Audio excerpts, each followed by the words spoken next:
د لوی سختن په پاک او سپېڅلي نامه د بلخ ملي تلویزیون قدرمنو لیدونکو سلامونه ستړي مشئ. زه شمس الله هیلمن مو د دې ساعت خبرونو ته هرکلی کوم.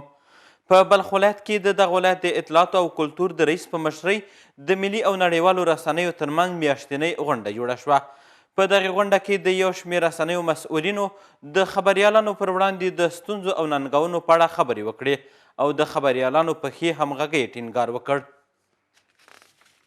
د بلخ ولایت د اطلاعات او کلتور ریاست په انګړ کې د سیمهیزو ملي او نړیوالو رسنیو میاشتنۍ غونډه ترسره شوه. په دې غونډه کې د رسنیو مسؤلینو د اسلامي امارت د رسنیو او مسؤلینو ترمنځ د کره معلوماتو او ښې همغږۍ پر اړتیا ټینګار وکړ. په لومړي سر کې د بلخ ولایت د اطلاعات او کلتور رئیس مولوي ذبیح الله نوراني د بیلابیلو موضوعاتو په اړه خبرې وکړې، د خبریالانو پر وړاندې د ستونزو او ننګونو په اړه پوښتنې وکړې او پر حل کولو یې ټینګار وکړ.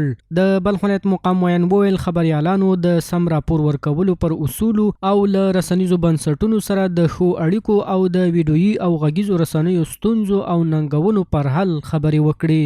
خو د رسنیو استازو هر یو له اسلامي امارت سره په ګډه د خپلو ارتباطي فعالیتونو په اړه مثبت او رغنده راپورونه او د متحد نظام پر تګلارې خبرې وکړې. په دې غونډه کې د خبریالانو ترمنځ د ورورولۍ او ښې همغږۍ په تړاو خبرې وشوې.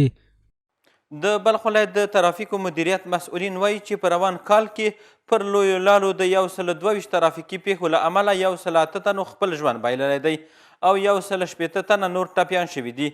مسؤلین د مرګ ژوبلې زیاتېدو پړه پر موټر چلوونکو اچوي او وایي چې د دوی د بې احتیاطۍ له امله د ترافیکي پیښو ګراف لوړ شوی دی. بلخ ولایت کې د تیر کال په پرتله ترافیکي پیښو ګراف لوړ شوی. د بلخ ولایت د ترافیکو مدیریت مسؤلان وایي روان کال د بلخ، سمنګان او جوزجان لوی لارو په اوږدو کې لسګونه ترافیکي پیښو له امله له 100 زیات کسان مړه شوي. د دوی په خبره د دې پیښو زیاتوالي لامل د ترافیکي قوانینو نه مراعاتول، د موټر چلوونکو بې احتیاطي او پر لوی لارو د سړکونو کوچنیوالی په ګوته کوي. بیروبار ډیر دی، نفوس ډیر دی او دغه موټران ډیر دي او دا سړکان ډیر تنګ دي، 6.5 متره 9 متره د دې سړکان دي. نو دلته بیا بیروبار ډیر دی، تقریبا په سږ کال کې 122 حادثې شوي دي. په 122 حادثې کې 108 کسان وفات شوي دي او 180 کسان زخمیان شوي دي. مسؤلان زیاتوي په مزار شریف ښار کې تر زیاته بریده د ګڼې ګوڼې او موټرو بې ځایه تمځایونو مخنیوی کړی چې ورسره به په ښار کې د ترافیکي پیښو ګراف راټیټ شي. مخکې ازدحام و بیروبار و د ښاروالۍ په همکارۍ سره یا دغه رقم د ترانسپورټ په همکارۍ سره، نو د نورو مسؤلینو په همکارۍ سره، د مدیریت ترافیکو په همکارۍ سره، نو زما خپل پرسونل شپه او ورځ یعنې د ولس په خدمت. په همدې حال کې د مزار شریف یو شمېر اوسیدونکي د ترافیکي پیښو زیاتوالي له امله اندېښمن دي او له موټر چلوونکو غواړي چې د احتیاط ترڅنګ د ترافیکي قوانین او نښې مراعات کړي څو د ښاریانو ژوند له ګواښ سره مخ نشي. خب دقیقاً در همین وقتایی که همین حوادثات ترافیکی زیاد شده که خب همین مشکلاتشان همین است که قوانین اینا مراعات نمیکنن. مثلا اینا یک جایی که بخوای بری همین سواری باشه، مثلا می ریکشا و موتروانا، پیش از اینکه یک سواری ببینه نه یک لایت است نه یک دیگه است، مستقیما اینا میخوای که سواری چکنن بگیرن.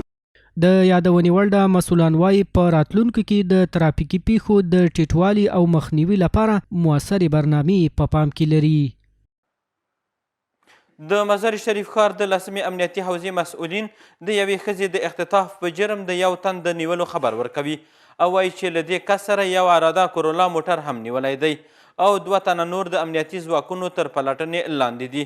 ورته مهال د مزار شریف ښار د 10مې حوزې امر وایي هیڅ چاته به اجازه ورنه کړي چې د اړوندې ساحې امنیت خراب کړي. د بلخ ولایت امنیه قمندانۍ د 10مې حوزې مسؤلین وایي یو تنې د یوې ښځې د تښتولو په جرم 11مې حوزې اړوند سیمه کې د یو اراده کورولا موټر سره نیولی. ورته مهال د مزار شریف ښار د 10مې حوزې امیر وایي دغه کس د امنیتي او کشفي ځواکونو د سیمې خلکو په مرسته نیولی او 2 تنه نورې چې په تیښته بریالي شوي امنیتي ځواکونه یې د نیولو په لټه کې دي چې ډیر ژر به ونیول شي. یو کس له ډېره وخته چې زمونږ د پولیسو لخوا نه د تعقیب لاندې و او د 11مې ناحیې په ساحه کې چې کابل اډې ته نږدې ساحه ده. دلته یوه سیاسره غوښتل چې دا سیاسره اختطاف کړي، تروري کړي. نو زمونږ د کشفي ارګانو لخوا نه د ولس په همکارۍ باندې دا کس ونیول سو، یو کس ونیول سو او 2 کسه فرار وکړو. 2 کس هم زمونږ د پولیسو لخوا نه د تعقیب لاندې دي. د 10مې حوزې امیر وایي هیڅ کس او ډلې ته به اجازه ورنکړي چې شته امنیتي وضعیت خراب کړي. نوموړی زیاتوي هر څوک چې غیر قانوني کړنې ترسره کوي تر نیول کېدو وروسته به د قانون منګولو ته سپارل کیږي.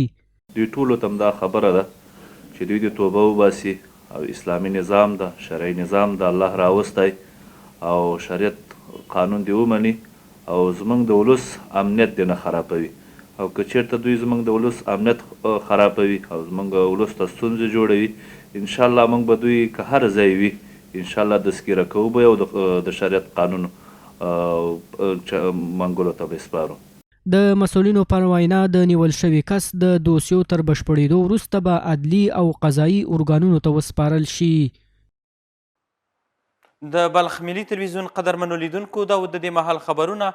تر بیا مو الله عمل ښه وخت.